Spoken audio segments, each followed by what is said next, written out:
आप सभी को आने वाले श्रावण की ढेरों शुभकामनाएं। आज के इस वीडियो में हम बात करेंगे सावन के महीने में मंगला गौरी व्रत के बारे में संपूर्ण और सही जानकारी, क्योंकि जैसे भगवान भोलेनाथ का महीना आता है, जैसे सावन के सोमवार आते हैं, ठीक उसी प्रकार से मंगलवार को मंगला गौरी व्रत जो है वो रखे जाते हैं।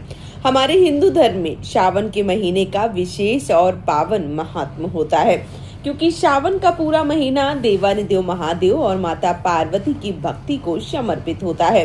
जिस प्रकार सावन का हर सोमवार भगवान भोलेनाथ को अत्यंत प्रिय है, ठीक उसी प्रकार से सावन का हर मंगलवार माता पार्वती के मंगला गौरी स्वरूप को प्रिय होता है। और इसलिए श्रावण के माह में पड़ने वाले प्रत्येक मंगलवार को मंगला गौरी का व्रत पूरे निष्ठा और श्रद्धा के साथ रखा जाता है। यह व्रत जीवन में सब मंगल ही मंगल करता है और ऐसा माना जाता है कि जो भी सुहागन स्त्री या कुंवारी कन्या इस व्रत को निष्ठा पूर्वक रखती है, उसके जीवन में दुख, दरिद्रता और दाम्पत्य जीवन के समस्त कष्ट हमेशा के लिए समाप्त हो जाते हैं। इस व्रत को करने के लिए सुहागन महिलाओं को अखंड सौभाग्य और उनके पति की दीर्घायु का वरदान प्राप्त होता है।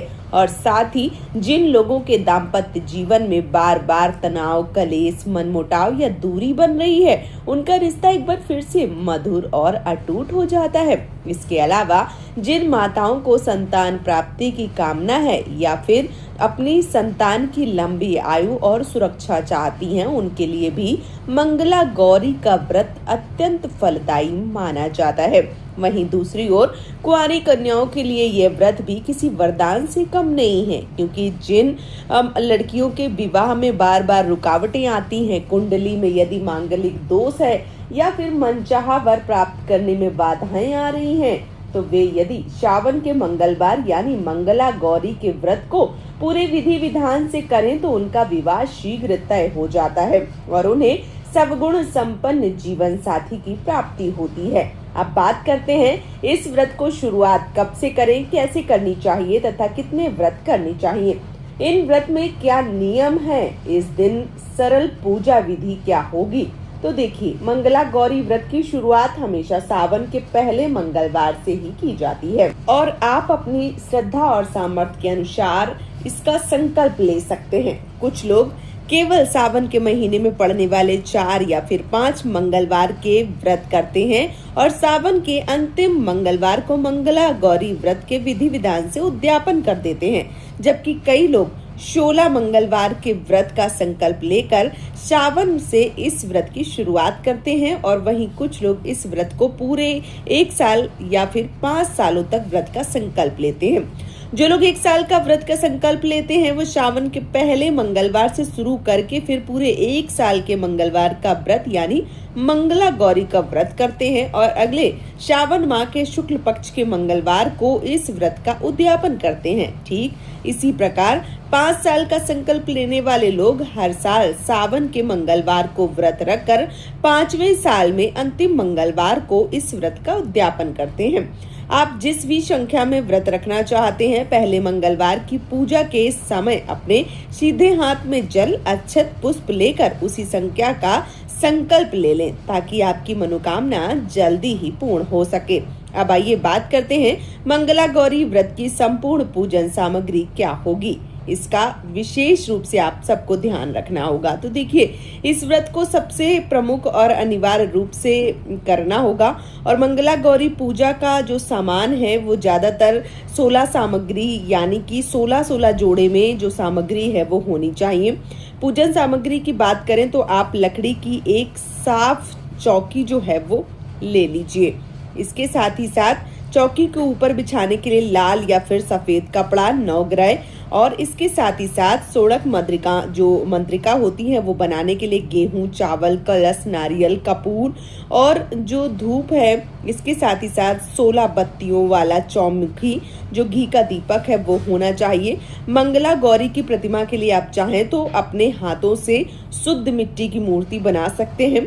या फिर आप चाहें तो घर के मंदिर या किसी मंगला गौरी भगवान भोलेनाथ की फोटो या पीतल की मूर्ति का भी उपयोग कर सकते हैं। इसके अलावा अभिषेक करने के लिए शुद्ध जल, कच्चा दूध, दही, घी, शहद और शक्कर यानी पंचामृत की जो आवश्यकता है वो आप सबको पड़ती है। इसके साथ ही साथ 16 तरह के फूल, माला और 16 पत्ते, 16 फल, 16 पान के पत्ते, साबुत सुपारी, लौंग, इलायची और जो भी सामग्री आप ले रहे हैं, मोदक, बेसन के या सूजी के लड्डू जो भी ले रहे हैं, 16 सामग्री आपको लेनी होती है।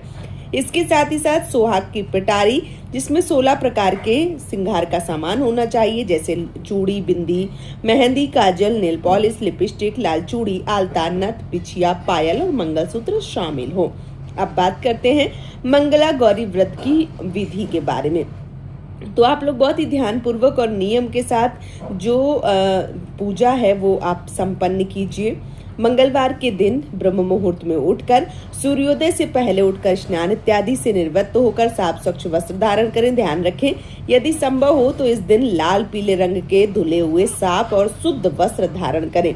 काले या नीले प्रकार के इस तरीके से जो वस्त्र होते हैं उनका परहेज करना चाहिए। इसके बाद पूजन स्थान को अच्छे से साफ सुथरा करके पूर्व या फिर उत्तर दिशा की तरफ मुख करके बैठें। सबसे पहले लकड़ी की चौकी रखें, उसके ऊपर लाल या फिर सफेद रंग का आसन बिछाएं। सफेद कपड़े या चावल की छोटी छोटी जो ढेरियां हैं वो बनाएं। नवग्रह का ये प्रतीक माना जाता है। और लाल कपड़े पर गेहूं की 16 डेरियां बनाएं जो सोनक मत्रिका का प्रतिनिधित्व करती हैं।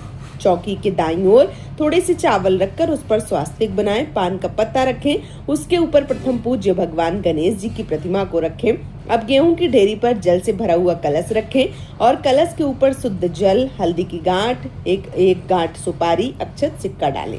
फिर कलश के मुख पर 4-5 आम के पत्ते या फिर किसी भी प्रकार के जैसे अशोक के पत्ते या पान के पत्ते रखकर मौली बंधा हुआ एक नारियल स्थापित करें। उसके बाद चावल और अष्टदल कमल बनाकर 16 बत्तियों वाला चौमुखी घी का दीपक जलाएं जो पूरी पूजा के समय आपको जलते रहने देना है। अब चौकी के मध्य में माता गौरी की भगवान शिव की प्रतिमा को स्थापित करें। पूजा का शुभारंभ करके गणेश जी की पूजा करें। गणेश जी की पूजा में जल, वस्त्र, रोली, चंदन और इसके साथ ही साथ अच्छत, फूल, मोदक अर्पित करें और उनका आशीर्वाद लें। इसके बाद कलश, नवग्रह, सोड़क मद्रिका और दीपक का तिलक लगाकर पूजन करें। फिर माता गौरी को पंचामृत और गंगा जल से स्नान करवाएं, उन्हें सुंदर वस्त्र पहनाएं और 16 श्रृंगार की जो सामग्री है वो अर्पित करें। इसके बाद रोली, अच्छत, हल्दी, सिंदूर, जल, जो काजल है, आलता है वो लगाएं और अब एक एक करके 16 की संख्या में लाए हुए फूल, माला, पत्ते, मेवे, पान, सुपारी, लौंग, इलायची को समर्पित करें। प्रसाद में 16 लड्डू या फिर मोदक अर्पित करें, जिसमें से कुछ गणेश जी को, कुछ भगवान भोलेनाथ को अलग अलग रखें। इसके साथ ही साथ हाथ में फूल और अक्षत लेकर पूरी निष्ठा से मंगला गौरी व्रत की कथा पढ़ें या सुनें। कथा समाप्त होने के बाद में 16 बत्तियों वाले दीपक से धूप दिखाकर बड़े ही प्रेम पूर्वक आरती जो है वो करनी चाहिए और पूजा में रही जो भी त्रुटि है क्षमा याचना जरूर मांगे। पूजा के अंत में विवाहित महिलाएं अपने घर की सास, ननद या फिर जो भी वरिष्ठ महिलाएं हैं, जो भी बड़ी हैं, जिनके पैर छूने योग्य होते हैं, उनके पैर छुएं और सुहाग की सामग्री जो लड्डू हैं, दक्षिणा है, वो पिटारी के साथ उन्हें देकर चरण स्पर्श जरूर करें, यानी कि आशीर्वाद लेना चाहिए।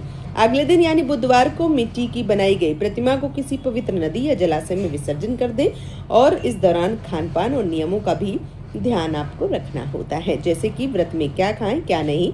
तो मंगला गौरी व्रत में केवल फलाहार ही किया जाता है, जिसमें आप जल, दूध, चाय, ताजे फल या रस ले सकते हैं। शाम की पूजा में आरती संपन्न होने के बाद में आप मीठा भोजन भी कर सकती हैं। ध्यान रखें कि व्रत में नमक का सेवन वर्जित बताया गया है, इसलिए शाम के समय आप बिना नमक वाला मीठा खाना खाएं, जैसे खीर या किसी भी प्रकार का आलू का हलवा या आप साबूदाने का कुछ बना के आप खा सकते हैं। आटे की पंजीरी, रोटी, दूध, चीनी का पराठा या फिर मीठी पूरी, बहुत सारे लोग ये भी खाते हैं, तो आप ऐसा भी कर सकते हैं। गलती से भी इस दिन नमक, लहसुन, प्याज, मांस, मदिरा का या तामसिक चीजों का प्रयोग ना करें। मन में किसी भी प्रकार की करवाहट या क्रोध ना करें। अक्सर इस व्रत को करने से कई लोगों के मन में ये दुविधाएं आती हैं। कि अगर मान लीजिए मासिक धर्म या पीरियड्स आ जाए तो क्या करें। ऐसी स्थिति में बीच में व्रत तोड़ना चाहिए, व्रत में उपवास रखें, स्वयं पूजा करें या ना करें। तो देखिए ऐसे में आप पंडित जी की सहायता ले सकते हैं, घर के किसी भी सदस्य की सहायता ले सकते हैं और जो पूजा पाठ है वो करवा सकते हैं। जो आप बीच में जो व्रत है वो बिल्कुल भी ना छोड़ें, व्रत आपको कंटिन्यू करना है, व्रत आपको नहीं छोड़ना है। इस बात का विशेष रूप से ध्यान आपको रखना होता है। तो दोस्तों मंगला गौरी का जो व्रत है वो कब से आने वाला है और कब तक रहेगा, चलिए अब वो भी जान ले। तो इस साल 2026 में मंगला गौरी के जो व्रत हैं वो 4 अगस्त से शुरू हो रहे हैं और कुल 4 मंगला गौरी के व्रत जो हैं वो इस वर्ष रखे जा रहे हैं। पहला 4 अगस्त को, दूसरा 11 अगस्त को, तीसरा 18 अगस्त को और चौथा और आखिरी 25 अगस्त को ये जो व्रत है वो रखा जाएगा। इसके साथ ही साथ मंगला गौरी के जो व्रत हैं वो समाप्त हो जाएंगे। तो आप 4 तारीख से जो मंगला गौरी व्रत हैं वो कीजिए और अपनी समस्त मनोकामनाओं को पूर्ण कर लीजिए। उम्मीद करती हूँ मंगला गौरी व्रत के बारे में ये संपूर्ण और सही जानकारी आप सबको पसंद आई होगी। यदि आपके मन में किसी भी प्रकार का कोई भी संशय है तो आप हमें कमेंट बॉक्स में जरूर पूछिए और यदि वीडियो पसंद आया है तो चैनल को सब्सक्राइब करके वीडियो को लाइक कीजिए। आज का ये वीडियो मैं यहीं पे समाप्त करूंगी। बहुत जल्दी मिलूंगी आप सबको एक और नए वीडियो के साथ में। तब तक के लिए जय माता दी दोस्तों, राधे राधे।